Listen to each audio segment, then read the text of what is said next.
엑셀 상단에 있는 리본 메뉴는 Alt, F10, 슬러시 등으로도 단축키 활용할 수 있었었고요. 해상도 및 창의 크기에 따라 리본 메뉴는 다르게 표현되었습니다. 또 이러한 리본 메뉴를 축소하고자 할 때는 더블 클릭하거나 마우스 오른쪽 또는 리본 메뉴 표시 옵션 등을 통해서 줄일 수 있고요. 단축키로는 컨트롤 F1로 축소할 수 있었어요. 빠른 실행 도구 모음은 Alt나 F10, 슬러시 등과 번호를 조합해서 접근할 수 있었고, 또 리본 메뉴 위쪽이나 아래쪽에 배치할 수도 있었습니다.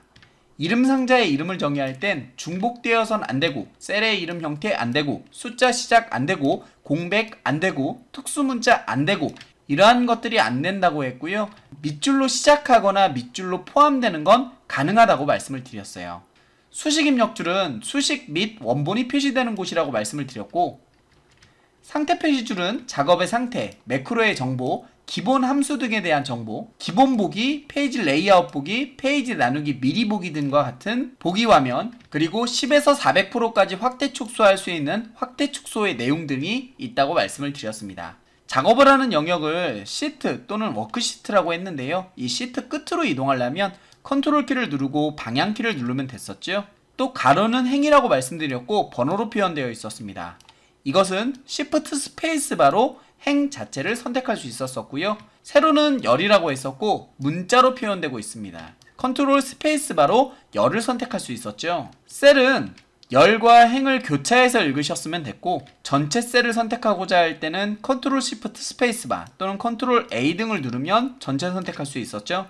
시트 탭을 이동하고자 할 때는 컨트롤 키를 누르고 페이지 업, 페이지 다운으로 전환할 수 있었고, 기본적으로 시트 탭은 3개를 가지고 시작한다 그랬고, 시트의 이름은 더블 클릭해서 변경할 수 있었습니다. 그리고 컨트롤을 누르고 드래그를 하면 복사가 되었고, Shift F11을 누르면 새로운 시트가 삽입되기도 했었습니다. 또한 여러 개의 시트를 선택하는 건 그룹되었다고 표현이 되었었고, 시트의 이름은 공백을 포함한 31글자까지 허용되었으나 특수문자나 중복되는 내용은 시트 이름으로 사용할 수 없었죠. 마지막으로 시트와 관련된 작업들은 실행 취소를 할 수 없었습니다. 엑셀에서 데이터를 입력할 때 문자는 기본적으로 왼쪽 정렬된다 그랬고요. 일반적으로 문자는 사칙 연산이 불가능한 자료를 말했죠. 그리고 숫자에 인용부호, 즉 작은 따옴표를 붙이게 되면 문자로 인식한다 그랬습니다. 숫자는 오른쪽으로 정렬이 되고요. 사칙 연산이 가능한 자료들을 말했죠. 또 2분의 1과 같은 분수를 입력할 때는 0과 2분의 1과 같은 형태로 입력해 주셔야 한다 그랬어요. 날짜는 기본적으로 오른쪽 정렬이 된다 그랬고, 날짜에서 연, 월, 일은 빼기 또는 나누기 등으로 연월일을 구분한다고 말씀을 드렸습니다. 연도 부분을 00에서 29라고 적어버리면 2000년도로 인식을 하고, 30에서 99라고 적게 되면 1900년도로 인식을 한다 그랬죠. 수식에서 날짜를 사용하고자 할 때는 큰 따옴표를 앞뒤로 붙여주면 수식에서 날짜 계산도 가능했었고요. 날짜는 하루를 1년번호로 저장하기 때문에 숫자 1을 적어놓고 날짜 형태로 바꾸면 1900년 1월 1일이 된다 라고도 말씀을 드렸습니다. 오늘 날짜를 입력하고자 한다면 컨트롤 세미콜론을 누르면 오늘 날짜를 입력할 수 있었죠. 시간도 오른쪽 정렬된다 그랬고요. 시간은 시분초를 콜론으로 구분한다 그랬어요. 그리고 AM이나 PM으로 오전 오후를 구분할 수 있고, 수식에서 시간을 사용할 때는 큰 따옴표를 붙여서 사용해야 된다고 말씀을 드렸고요. 이러한 시간은 하루를 비율로 계산해서 12시라고 한다면 딱 하루의 중간의 시간이기 때문에 0.5라고 말씀을 드렸습니다. 또 현재의 시간을 입력할 수 있는 단축키는 컨트롤 시프트 세미콜론을 누르면 된다 그랬죠. 계산식에 해당하는 수식은 등호로 시작하거나 더하기로 시작하거나 빼기 등으로 시작해야 된다고 말씀을 드렸습니다.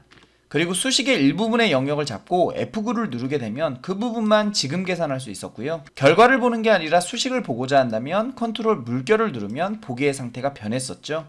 또 데이터를 입력할 때 유용한 단축키로는요, 이런 게 있었는데요. 이 중 Alt 엔터는 한 셀에서 줄을 바꾸고자 할 때 사용하는 단축키였고, 컨트롤 엔터는 자료를 일괄적으로 입력하는 단축키였죠. 또 F2는 내용을 쉽게 편집할 수 있는 단축키였습니다. 그리고 영역을 잡은 상태에서 백스페이스 키를 누르게 되면 한 셀만 지워지는 반면에 델리트 키를 누르면 영역 전체가 지워진다고 말씀드렸는데, 이것은 내용 지우기와 같다고 말씀을 드렸죠.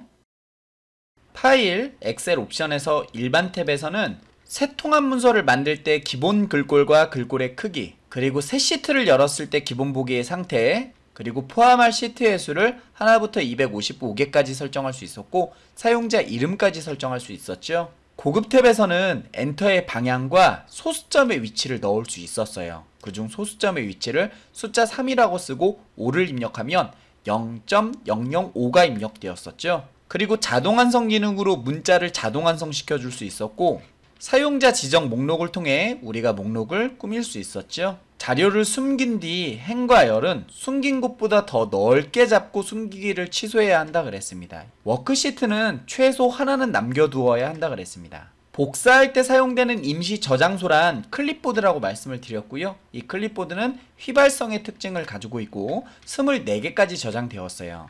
또 자료를 복사하고 나면 선택하여 붙여넣기 할 수 있는데 이것은 컨트롤 알트 V를 눌러서 실행할 수 있었고 잘라내기 한 데이터는 선택하여 붙여넣기를 할 수가 없었죠.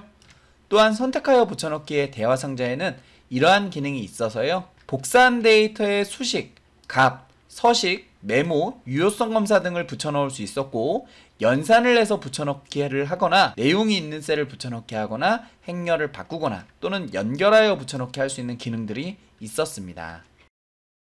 엑셀에서 지원하는 파일 형식, 확장자는 기본 통합 문서를 나타내는 XLS, X가 있었고 서식 문서, 엑셀 템플릿의 약자, XLT, X가 있었습니다. 매크로 통합 문서를 사용하기 위해선 엑셀 시트 매크로의 약자, XLS, M을 사용했고요. 매크로가 포함된 서식 문자를 표현하기 위해선 엑셀 템플릿 매크로의 약자, XLT, M을 사용해야 했었습니다. 또 파일을 저장할 때 일반 옵션을 통해서 이러한 화면을 볼 수 있었는데요. 이 중 백업 파일 항상 만들기는 문서를 저장할 때 백업 파일, 즉 복사본을 하나 더 저장한다고 말씀을 드렸고요. 열기 암호를 설정해 놓고 암호를 분실하게 되면 이 파일을 열어볼 수가 없다 그랬습니다.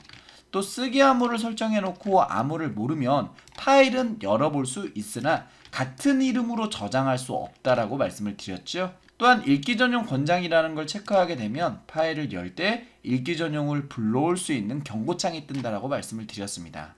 윗줄은 위에 있는 주석이라고 이야기를 해드렸고요.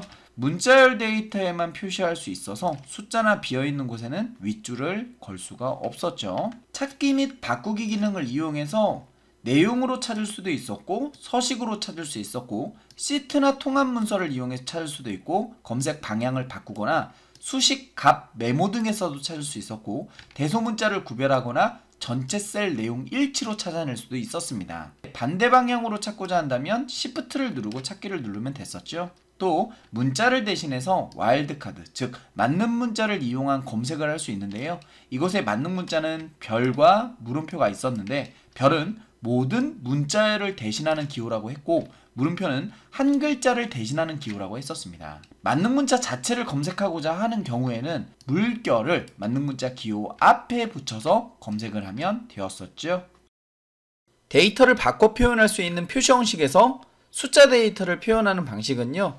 우선 기본이 G슬러시 표준이 있다고 그랬습니다. 이것은 숫자를 있는 그대로 표현하는 표시 형식인데요. 예를 들어 100이라는 값을 입력해 놓고 표시 형식을 G슬러시 표준, 개라고 잡아주게 되면 이 100이라는 숫자가 G슬러시 표준 안으로 들어와 실제로 형태는 100개라고 보여진다 그랬습니다. 또 샵은 없는 숫자를 표현하지 않는다라고 했어요. 예를 들어 12.45를 입력하고 샵샵샵.샵샵샵을 입력하게 되면 100의 자리에 없는 수, 또 소수 셋째 자리에 없는 수를 샵은 표현할 수 없기 때문에 아무것도 적어주지 않는다 했습니다. 0은 없는 수를 표현하는 형태라고 했어요. 그래서 12.45를 입력하고 000.000을 입력하면 없는 수 100의 자리를 표현을 한다고 했고 또 소수 셋째 자리에 해당하는 이 수 또한 없는 수이기 때문에 표현을 한다라고 했었죠. 물음표는 숫자가 없을 때 공백으로 표현한다고 했는데요. 100의 자리와 소수 셋째 자리를 물음표를 집어넣게 되면 이 자리를 공백으로 입력한다고 했습니다.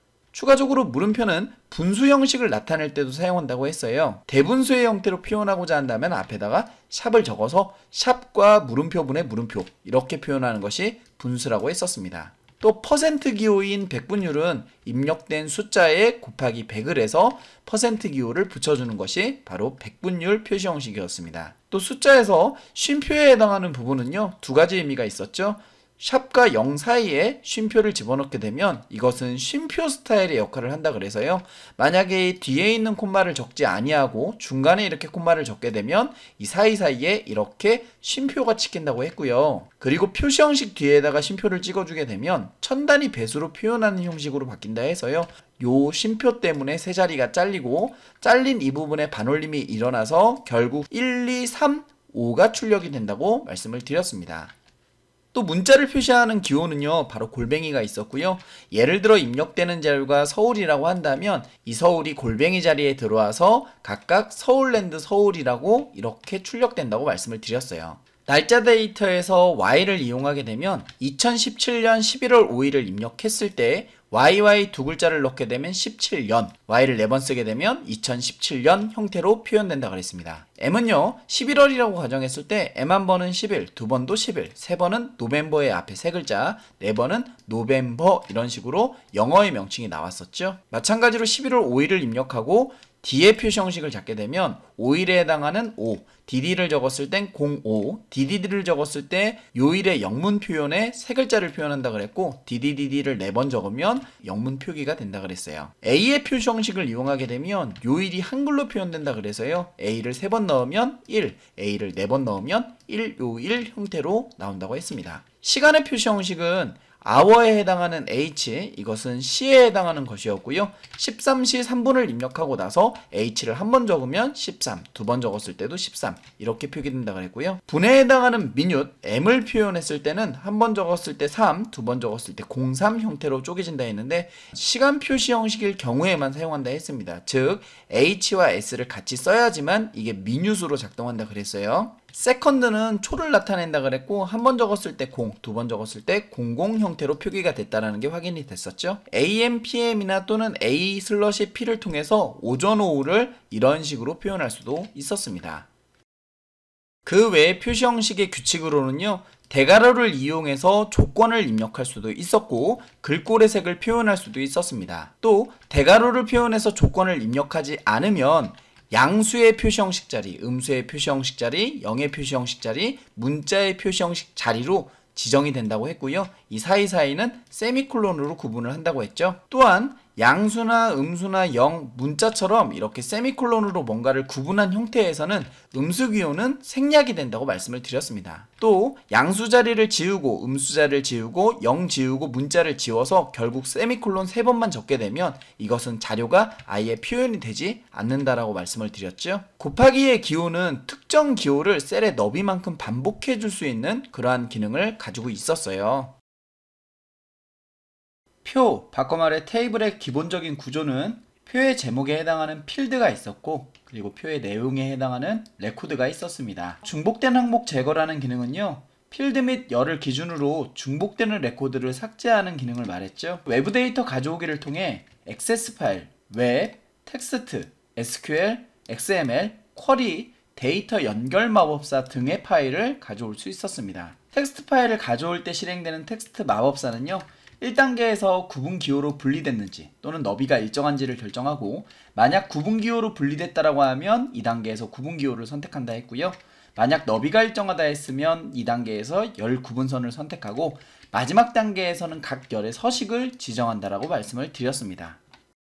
셀 포인터 오른쪽 하단에 있는 채우기 핸들을 이용해서 숫자 데이터를 끌게 되면 증가값 또는 감소값만큼 채워졌었죠. 문자 데이터를 채우기 핸들 하게 되면 반복적으로 채워졌고요. 숫자와 문자가 섞여 있는 경우엔 오른쪽에 있는 숫자만 일씩 증가되었습니다. 날짜의 데이터는 증가값 또는 감소값만큼 채워지고 한 칸의 셀에 있을 땐 1씩 증가한다고 말씀을 드렸어요. 또 컨트롤 키를 활용하게 되면 기존의 채우기 핸들에서 거꾸로 생각하셨으면 됐죠. 숫자 같은 경우엔 컨트롤 키를 활용해서 한 칸에 있는 셀을 채우기 핸들 하게 되면 1씩 증가되었고 두 개에 있는 셀을 채우기 핸들 하게 되면 반복적으로 보여진다 그랬습니다. 숫자와 문자가 섞여 있는 상황에 컨트롤을 누르고 채우기 핸들 하게 되면 반복적으로 보인다 했고요. 날짜 데이터를 컨트롤 키를 누르고 채우기 핸들 하게 되면 반복적으로 표현이 됐었죠. 엑셀에서는 다른 셀을 이용할 수 있었는데요. 이것을 우리는 참조라고 했었습니다. 그 참조의 형태 중 상대 참조는 달러를 따로 붙이지 않고 이렇게 사용한다 그랬습니다. 그래서 채우기 핸들 및 복사를 하게 되면 셀 주소가 그에 따라 같이 변한다라고 한 게 바로 상대 참조였고요. 절대 참조는 F4키를 눌러서 문자 앞에 달러, 숫자 앞에 달러를 붙여주는 형태로 작업을 했었어야 했고요. 채우기 핸들 및 복사를 하게 되면 항상 그 셀 주소는 고정이 되어 있는 것이 바로 절대 참조였었죠. 혼합 참조는 한쪽은 상대 참조, 한쪽은 절대 참조의 형태로 사용할 수 있고, 행의 방향을 고정하고자 한다면 숫자 앞에 달러를, 열의 방향을 고정하고자 한다면 문자 앞에 달러를 씌워줘야 했습니다. 그래서 채우기 핸들 및 복사를 하게 되면 달러 기호 뒤에 있는 문자나 숫자를 고정하는 것이 바로 혼합 참조다 라고 말씀을 드렸습니다. 그 외에 엑셀에서는 다른 파일이나 다른 시트를 참조할 수 있는데요. 그때는 파일 이름의 대괄호, 시트 이름 뒤에 느낌표로 구분을 해서요. 이런 식으로 사용을 해야 된다고 말씀을 드렸죠. 하지만 파일 이름이나 시트 이름에 공백이나 특수기호가 있다면 앞뒤로 작은 따옴표를 이렇게 붙여줘야 한다고 했어요. 이렇게 다른 파일을 참조하는 것을 3차원 참조라고 했는데요. 시트 이름에 연속성이 있는 경우에도 3차원 참조가 가능하다고 해서요.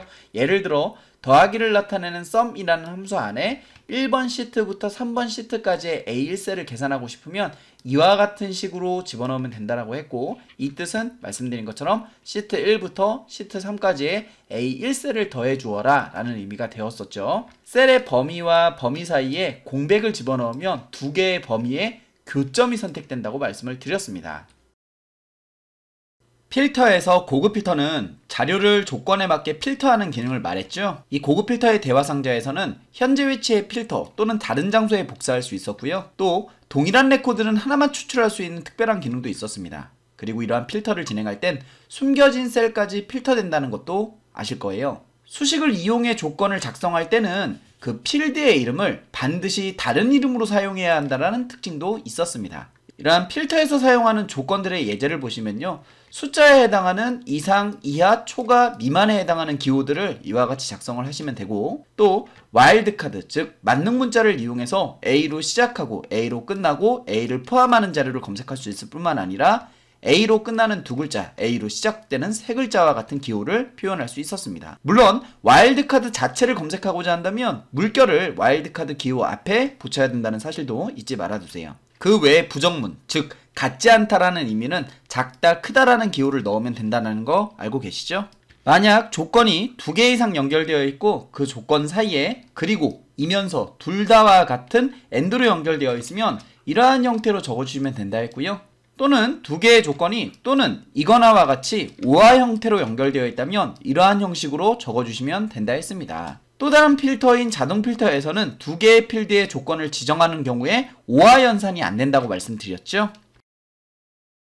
조건부 서식이란 조건을 만족하면 지정된 서식을 적용하는 기능을 말했죠. 조건부 서식 기능을 통해 수식을 이용한 조건을 만들어줄 수 있었는데요. 그때는 표의 구조에 따라 사용해야 할 혼합 참조 형식이 다르다고 말씀을 드렸습니다. 일반적인 형태, 즉 첫 번째 행의 필드가 있고 그 밑으로 레코드가 있는 경우라고 한다면 $A1 형식으로 열 문자를 고정해야 한다고 말씀을 드렸고, 이것이 방향이 바뀌어 첫 번째 열의 필드가 있고 그 옆으로 레코드가 있는 형태의 표라고 한다면 $1 형식처럼 행번호 앞에 달러를 붙여서 사용하는 혼합 참조 형식을 사용해야 한다 그랬습니다. 유효성 검사는 입력된 데이터가 유효한지 검사하는 기능을 말했는데요.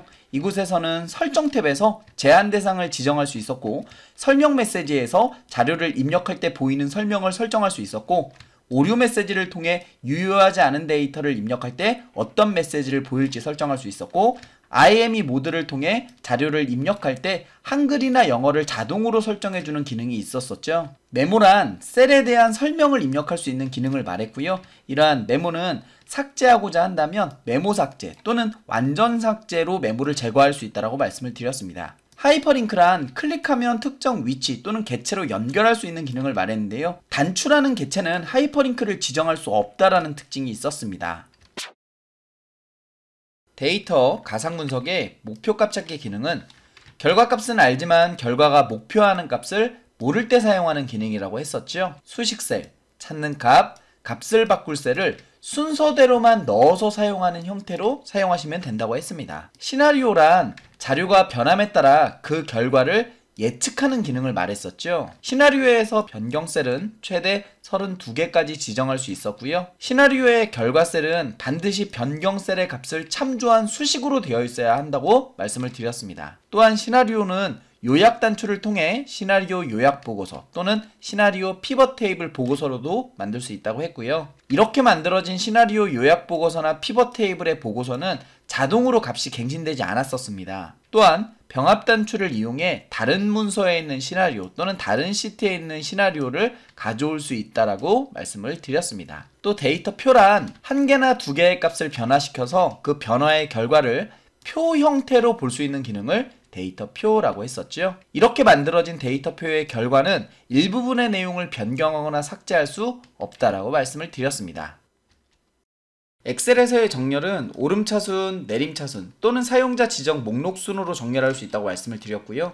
값뿐만 아니라 셀색과 글꼴색 또는 셀 아이콘의 기능으로도 정렬할 수 있다고 그랬습니다. 정렬 기준은 64개까지 추가할 수 있다고 했고요. 정렬 옵션을 통해 대소문자를 구별하여 정렬할 수 있었고, 또 기본적으로 위에서 아래가 바뀌는 형태로 정렬되는 게 기본이었는데 왼쪽에서 오른쪽으로 정렬할 수 있다는 기능도 지원했었죠. 하지만 정렬은 병합되어 있는 칸이나 숨겨진 행과 열은 정렬이 되지 않는다라고 말씀을 드렸습니다. 데이터 형식이 다른 상태에서 오름차순 정렬하게 되면 작은 값부터 먼저 오는데 제일 먼저 오는 데이터가 숫자, 그 다음 기호, 영문자, 한글, 트루펄스와 같은 논리, 그 다음 오류, 마지막에 빈칸이 온다 그랬고요. 반대로 내림차순 정렬에서는 큰 값부터 오기 때문에 오류부터 시작해서 숫자로 끝나는 형태로 정렬이 된다 했었는데 마지막엔 언제나 빈칸이 온다고 말씀을 드렸습니다. 부분합 기능은 자료들을 그룹별로 분류하고 그룹별로 계산할 수 있는 기능을 부분합이라고 했고요. 부분합 전에는 반드시 정렬이 먼저 되어 있어야 한다고 말씀을 드렸습니다. 부분합 기능에서 새로운 값 대치라는 기능으로요.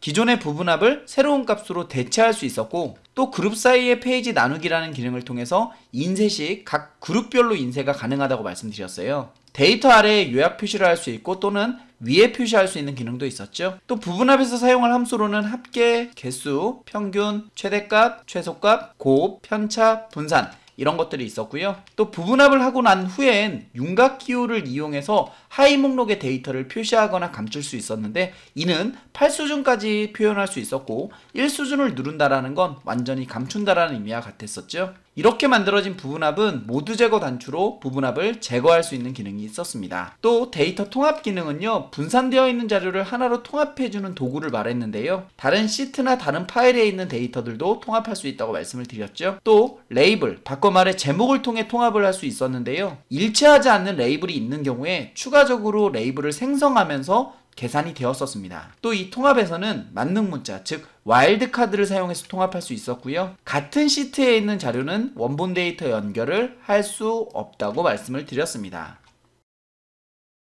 피벗 테이블이란 많은 양의 자료를 효율적으로 요약하여 나타나는 기능을 말했죠. 이 피벗 테이블은 필터, 열, 행, 값으로 구성되어 있다고 말씀을 드렸습니다.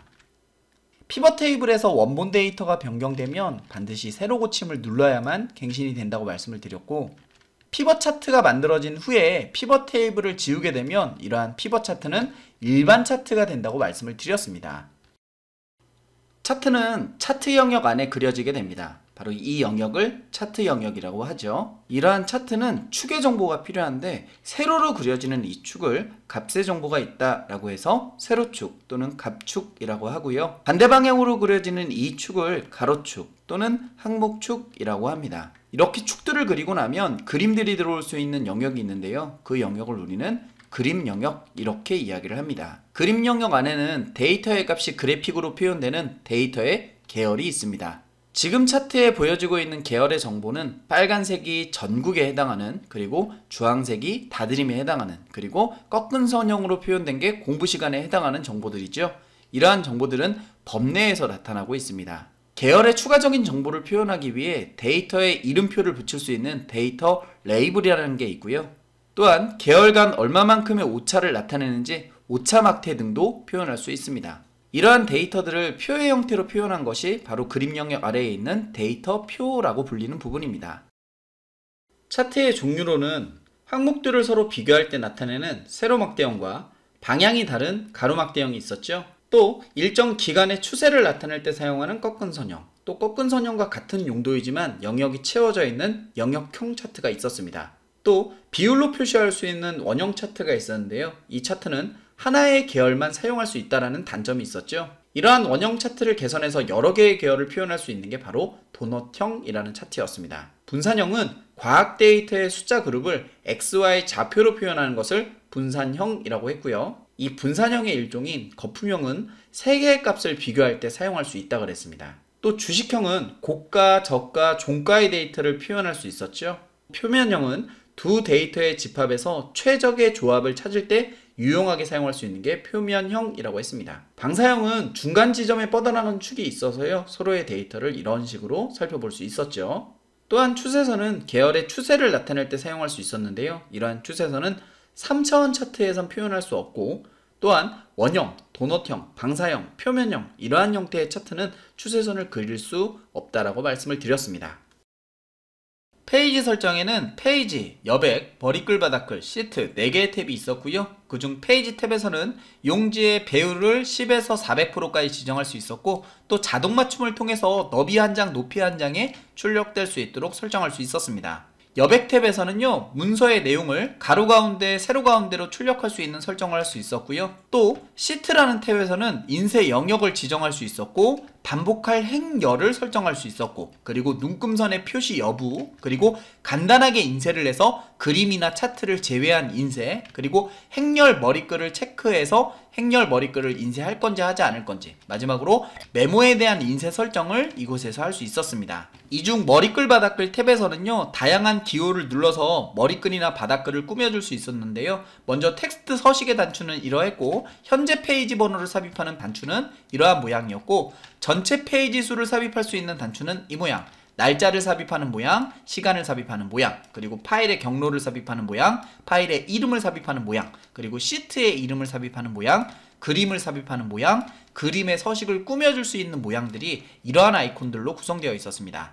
또한 머리글이나 바닥글에 앰퍼센트, 바꿔 말해 엔드 문자를 하나를 포함시키려면 이 엔드 문자를 2번 입력해야 된다는 걸 말씀을 드렸어요. 또 엑셀에서는 여러가지 보기 상태를 지원하는데요. 먼저 기본 보기 상태는 일반적인 엑셀의 화면이라고 말씀을 드렸고, 페이지 나누기 미리 보기라는 상태에서는 인쇄 영역이 아닌 부분이 어둡게 표현되는 형태로 작업이 되었었죠. 그리고 점선이나 실선을 통해서 페이지가 어디에서 나눠지는지를 확인할 수 있었는데요. 여기에서 점선, 자동으로 지정된 나누기 구분선을 이동해서 드래그하게 되면 실선, 수동으로 변경된다라고 말씀을 드렸고요. 이러한 설정은 페이지 나누기 모두 원래대로 단추를 이용해서 원래대로 돌려줄 수 있었습니다. 또한 페이지 레이아웃이라는 보기 상태에서는요, 머리글이나 바닥글을 편집할 수 있었고요. 그리고 여기에서는 다른 내용과 다르게 눈금자의 표시 여부를 설정할 수 있었었죠.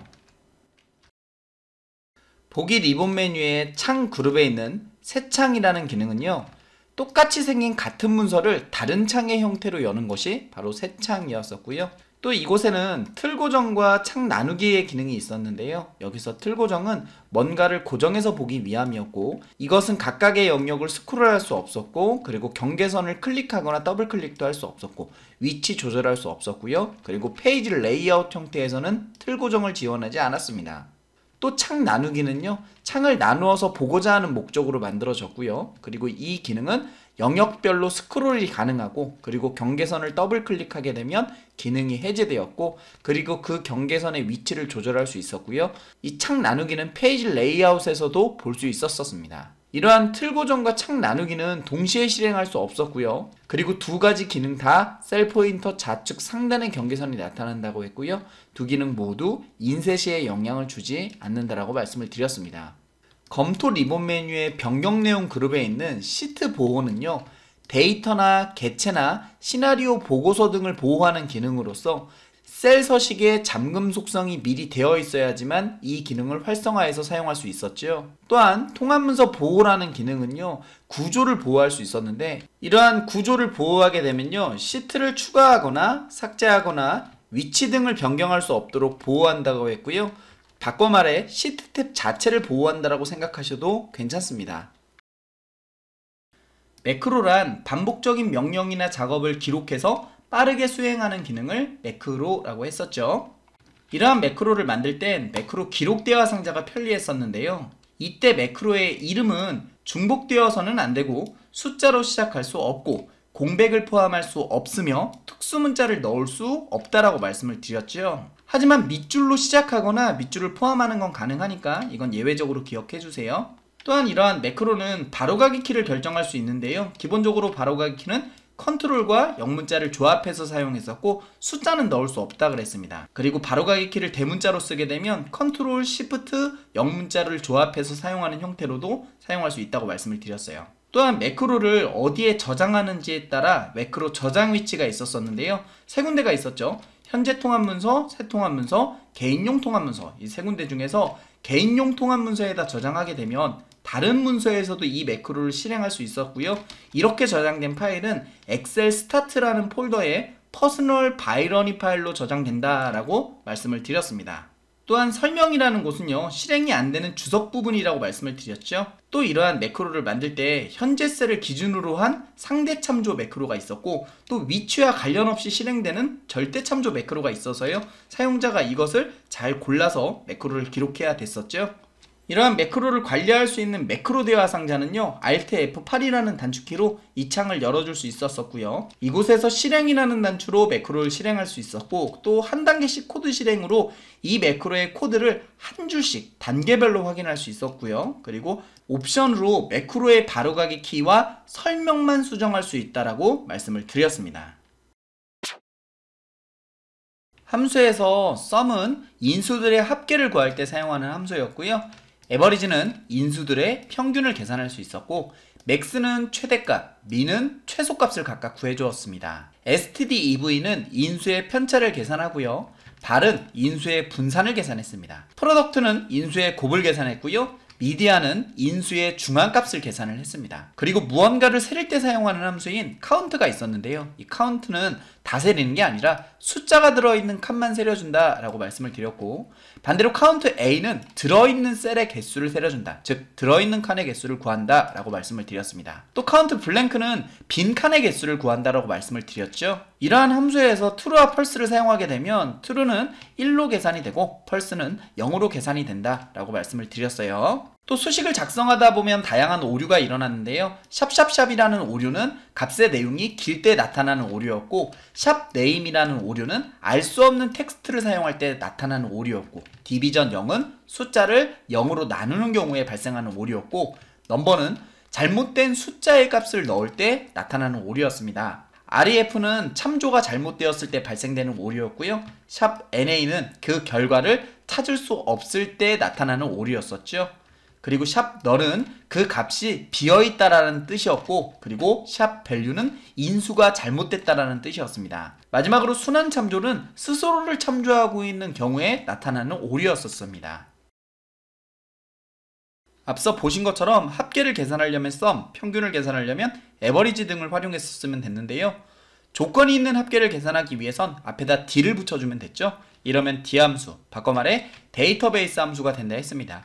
이 데이터베이스 함수는 조건에 맞는 무언가를 구해주는 함수로서 dsum을 사용하면 조건에 맞는 합, daverage를 사용하면 조건에 맞는 평균, 이러한 것들을 구할 수 있고요. 이 중에 dcount를 사용하면 조건에 맞는 숫자 개수, dcountA는 조건에 맞는 들어있는 셀의 개수를 구하는 함수로 사용한다 했습니다. 이러한 함수들을 사용하는 방식은 모두 다 동일하다 했는데요. 첫 번째 인수는 전체 범위, 두 번째는 열번호 필드, 세 번째 인수는 조건 범위, 이렇게 세 가지를 사용한다 했고요. 전체 범위는 표의 필드에서 레코드까지를 의미하고, 열번호나 필드는 계산할 곳의 열의 번호 또는 계산할 곳의 필드를 클릭하시면 된다 했고, 세 번째에 해당하는 조건 범위는 조건이 들어있는 범위를 범위로서 잡아주시면 된다 라고 말씀을 드렸어요.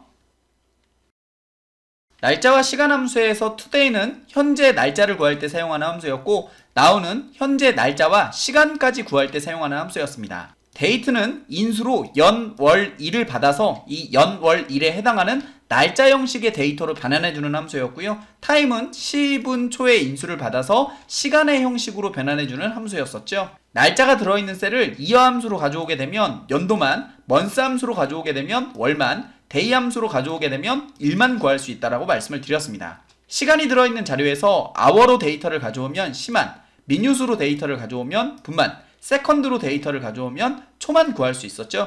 또 days라는 함수를 이용해서 시작 날짜부터 끝 날짜까지의 그 차이를 구할 수 있는 게 바로 days라는 함수였고요. 이 데이터 함수는 날짜의 개월수를 더한 만큼의 날짜를 계산했었고, year month 또한 날짜의 개월수를 더했는데 year month는 말일, 그러니까 마지막 날을 구했었죠. weekday는 입력받은 날짜의 요일 번호를 구할 때 사용하는 함수로서 옵션을 생략하거나 1을 적게 되면 일요일이 1번, 2를 적게 되면 월요일이 1번, 3을 적게 되면 월요일이 0번이 되는 형태로 작업이 된다고 했습니다.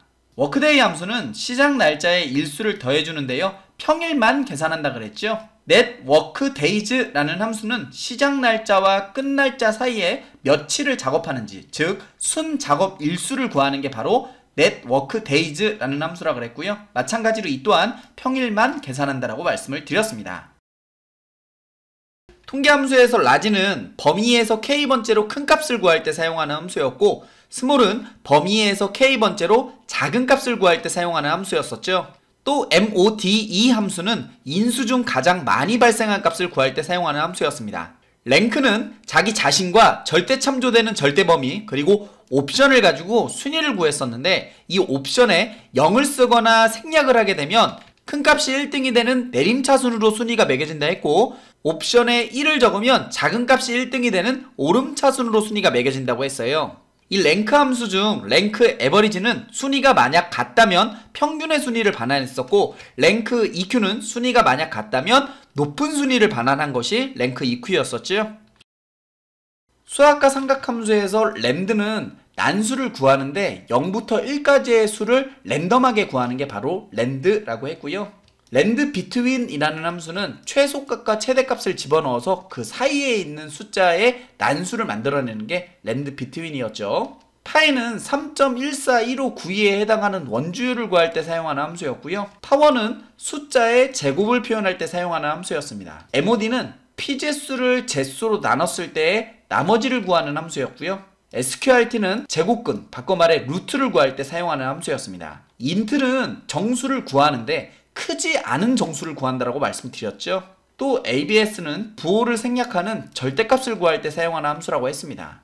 또 라운드, 라운드업, 라운드다운은 숫자와 자릿수 두 개의 인수를 집어넣었었는데요. 라운드는 자릿수에서 반올림을 했었고, 라운드업은 자릿수에서 올림을 하였고, 라운드다운은 자릿수에서 내림 처리를 했었습니다. 또 트렁크라는 함수도 똑같이 사용할 수 있었는데요. 자릿수에 해당하는 값에서 버림 처리했었는데, 트렁크만 특이하게 자릿수를 생략하면 정수만 표현할 수 있다고 말씀을 드렸습니다. 이러한 함수들의 자릿수를 0으로 썼다라고 한다면 소수의 개수를 0개로 보겠다는 의미가 되어서 123.456이라는 숫자를 0의 자릿수로 넣었다라고 하면 123만 나타났고요. 123.456이라는 숫자를 2의 자리에서 내림 처리하게 되면 소수를 2개까지 처리하기 때문에 123.45가 나타났고, 123.456에 해당하는 걸 마이너스 2의 자리에서 처리하면 소수를 마이너스 2개만큼 처리하는 거기 때문에 소수점이 있는 자리를 앞으로 2칸 땡겨서 이 자리에서 내림 처리되는 100이라는 결과가 나타난다 했습니다.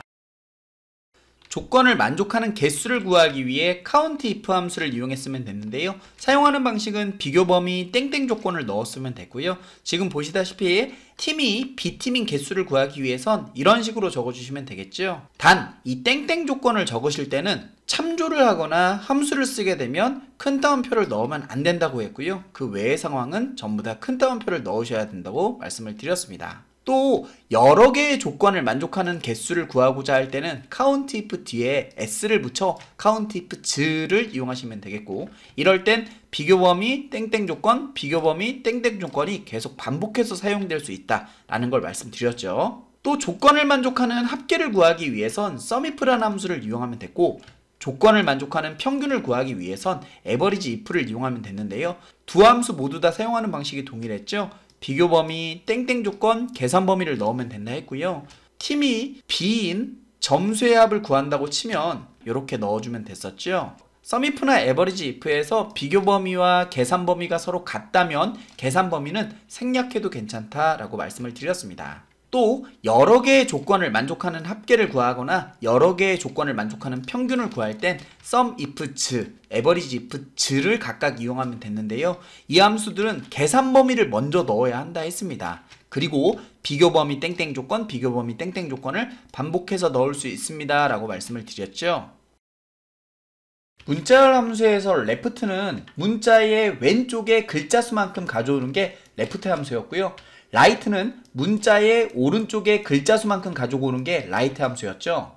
그리고 mid 함수는 문자의 시작 번호의 글자 수만큼 가져오는 게 바로 mid였고요. 문자를 소문자로 바꿔주는 함수 바로 lower 함수가 있었고, 대문자로 바꿔주는 함수 upper 함수가 있었고, 첫 글자만 대문자로 바꿔주는 함수 proper가 있었죠. 그리고 공백을 한 칸으로 만들어주는 함수 바로 trim이 있었습니다. 또 문자의 길이를 구해주는 함수 바로 length가 있었고요. 특정 문자를 반복해주는 함수 바로 repeat이 있었는데, repeat은 첫 번째 인수로 문자, 두 번째 인수로 반복수, 그래서 이 문자를 이거만큼 반복해라 라는 의미가 되겠죠. 또한 AND 연산자 또는 &% 연산자를 이용해서 앞뒤를 연결할 수 있다고 했습니다.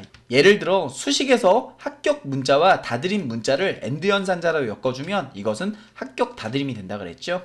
이렇게 사용한 함수 중에 문자 형태의 결과를 갖는 함수들이 있었어요. 바로 left, right, mid, lower, upper, proper, trim, repeat 등등이 전부 다 문자의 결과를 가지고 올 수 있다 그랬고, 그리고 AND 연산자 또한 결과가 문자로 나온다고 했으니까 이것도 기억해 주시면 좋을 것 같습니다. 찾을 문자를 찾을 대상에서 찾아보는 함수인 search라는 함수가 있었죠. 그런데 이 search는 대소문자를 구별하지 않았고, find라는 함수는 search와 사용하는 방식이 동일한데 대소문자를 구별해서 뭔가를 검색한다 했어요. search와 find 뒤에 b를 붙이면 바이트 단위로 뭔가를 검색한다 그랬는데요. 여기에서 숫자, 영어, 공백, 특수문자와 같은 반강 문자는 1바이트라고 했고, 한글 한자와 같은 전강 문자는 2바이트라고 말씀을 드렸죠. 찾기 참조 함수에서 row는 인수의 행번호를 구할 때 사용했었는데요. 인수를 생략하게 되면 현재 셀의 행번호를 구했었죠. 또 컬럼은 인수의 열번호를 구할 때 사용했는데요. 마찬가지로 인수를 생략하게 되면 현재 셀의 열번호를 구할 수 있다고 했습니다. 또 rows는 범위의 행의 개수를 구할 때 사용하는 함수였고요. 컬럼s는 범위의 열의 개수를 구할 때 사용하는 함수였었죠. choose는 첫 번째 인수에 번호를 집어넣고 이 번호에 해당하는 숫자를 선택해서 보여주는 게 choose였었는데요. 예를 들어 2번을 적어놓고 A, B, C를 넣었다고 한다면 2번 자리에 해당하는 B를 출력해서 보여준다고 말씀을 드렸어요. 또 index는 범위에서 행 열번호에 해당하는 값을 가져올 때 사용하는 함수였었죠.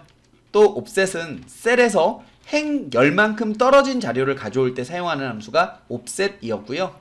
매치 함수는 찾을 값이 범위 내에서 어디에 일치하고 있는지 그 순서를 보여주는 게 매치였습니다. 그리고 vlookup이라는 함수는 찾을 값을 참조 범위에서 찾아서 해당하는 열번호의 값을 반환해서 보여주는 게 vlookup이었고요. 여기에서 방향만 조금 바꾸게 되면 hlookup으로 찾을 값을 참조 범위에서 행의 방향으로 검색할 수 있다 그랬어요. 논리함수에서 if 에러는 수식이 에러일 때 에러 값을 보여주는 함수였죠.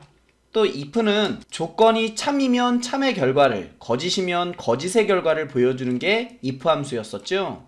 and는 모든 조건 중 하나라도 거짓이 있으면 전부 다 거짓이 된다 그랬고, or는 모든 조건 중 하나라도 참이 있으면 모두 다 참이 된다 그랬습니다. 또 not은 true일 때는 false, false일 땐 true와 같이 조건을 반대로 표시한다 그랬었죠. 컴알 2급과 1급의 공통 진도는 여기까지입니다. 컴알 실기를 선수학습한 뒤 여기까지 공부하면 컴알 2급 필기는 쉽게 합격할 수 있습니다. 다음 강의부터는 컴알 1급에만 출제되는 내용으로 구성하였습니다. 정부함수에서 is 블랭크는 인수가 빈칸이면 true를 보여준다 했고요. is ERR은 인수가 에러이면 true를 보여준다 했는데 NA 에러는 제외된다 그랬었죠. is 에러 함수는 인수가 에러이면 true를 보여준다 그랬고요. is even 함수는 인수가 짝수이면 true를 보여준다 했고, is odd는 인수가 홀수이면 true를 보여준다 했습니다. is logical은 인수가 논리식이면 true를 보여주고요. is non-text는 인수가 문자가 아니면 true를 보여준다 그랬고, is text는 인수가 문자이면 true를 보여준다 그랬죠. 또 is number는 인수가 숫자이면 true를 보여준다 그랬어요. 또 타입이라는 함수가 있었는데요. 이 타입은 인수의 데이터 타입을 판단해서 숫자로 반환해 주는데, 인수가 숫자라면 1을, 인수가 텍스트라면 2를, 인수가 논리라면 4를, 오류라면 16을, 배열이라면 64의 숫자를 반환해 줬었죠. 또 셀이라는 함수로 셀의 정보를 확인할 수 있었는데요. 확인할 수 있는 정보로는 어드레스로 주소의 값, 로우로는 행의 값, 컬럼으로는 열의 값 등을 확인할 수 있고, 예를 들어 셀이라고 한 다음에 로우의 정보를 이렇게 큰 따옴표 안에다 집어넣고 B3이라고 한다면 B3 셀의 행번호인 3을 이렇게 출력한다고 말씀을 드렸습니다. 또 기타 함수로는 퍼센타일 함수가 있었는데요. 이 퍼센타일 함수는 범위에서 K번째 100분의 1 값을 반환해서 보여줬었고, 또 쿠아티엔트 함수는 피제수와 제수를 인수로 받아서 몫을 구한다라고 말씀을 드렸고요. 컨캣네이트 함수는 인수와 인수를 서로 연결시켜주는 역할, 즉 엔드 연산자의 역할을 하고 있는 것이 컨캣네이트 함수였고요. 룩업 함수는 찾을 값을 찾을 범위에 찾아 같은 자리에 있는 결과 범위에 있는 결과 값을 보여주는 게 룩업 함수였습니다. 또 텍스트 함수는 특정 인수의 표시 형식을 지정해 줄 수 있는 함수였었고요. 밸류는 문자인 숫자를 숫자 형식으로 변환해주는 함수였었죠. 또 리플레이스는 문자에서 시작 번호에 있는 글자 수를 세 글자로 변환해주는 함수였고요.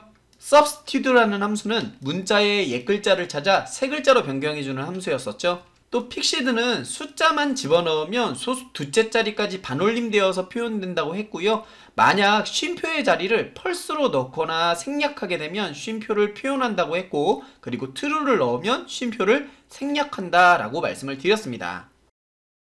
사용자가 직접 입력할 수 있는 배열의 형태를 가진 배열 상수는 입력할 때 반드시 중괄호를 직접 입력해야 한다고 했고요. 또 배열 상수를 입력할 때 열은 쉼표로 구분하고 행은 세미콜론으로 구분한다고 했었죠. 또 배열 상수에는 숫자와 텍스트 외에도 true, false와 같은 논리식도 집어넣을 수 있었고, 그리고 샵 NA와 같은 오류 값도 포함될 수 있다 라고 말씀을 드렸고요. 하지만 퍼센트, 달러, 수식, 괄호, 참조, 길이가 다른 행열들은 배열 상수로 사용할 수 없다라고 말씀을 드렸었죠. 또 배열을 이용한 수식, 배열 수식은요, 반드시 입력한 후에 컨트롤 시프트 엔터를 눌러서 중괄호를 표현해야 한다 했고요. 이렇게 컨트롤 시프트 엔터를 이용해서 배열 수식으로 입력하고 나면 수식 앞뒤에 중괄호가 자동으로 입력된다라고 말씀을 드렸어요. 또 이러한 배열 수식을 범위를 지정하고 배열을 입력하게 되면 같은 수식이 입력된다라고 말씀을 드렸고요. 이렇게 범위로 지정하고 입력된 배열의 일부를 수정할 수 없다라고 말씀을 드렸습니다. 또 SUMPRODUCT라는 함수는 곱하고 더하는 함수인데, 범위에 대응되는 값끼리 먼저 곱한 뒤 그 값을 더해주는 게 SUMPRODUCT 함수였었죠. 또 반드시 배열 형태로 넣어야 하는 프리퀀시 함수는 원본 범위와 구간을 집어넣어서 원본 범위 중 구간의 값보다 작은 값의 빈도수를 계산할 때 사용한다고 했고요. 또 트랜스포즈 함수는 범위의 값의 방향을 변경해서 행을 열로, 열을 행으로 방향을 변경해서 표시하는 함수라고 말씀을 드렸습니다. 커말 필기 2과목 스프레드시트는 여기까지입니다. 이 과목은 이해를 기반으로 공부해야 하므로 실기 강의를 선행하고 필기 강의를 공부하는 것을 추천합니다. 커말은 실기가 어렵고 힘들기 때문에 실기를 선행하면 필기 합격이 수월하고 실기 공부가 그만큼 쉬워집니다. 저는 커말 1급 3과목 데이터베이스에서 뵙도록 하겠습니다. 좋은 강의로 여러분의 공부 시간을 줄여드리겠습니다. 지금까지 합격을 다드리는 균쌤이었습니다.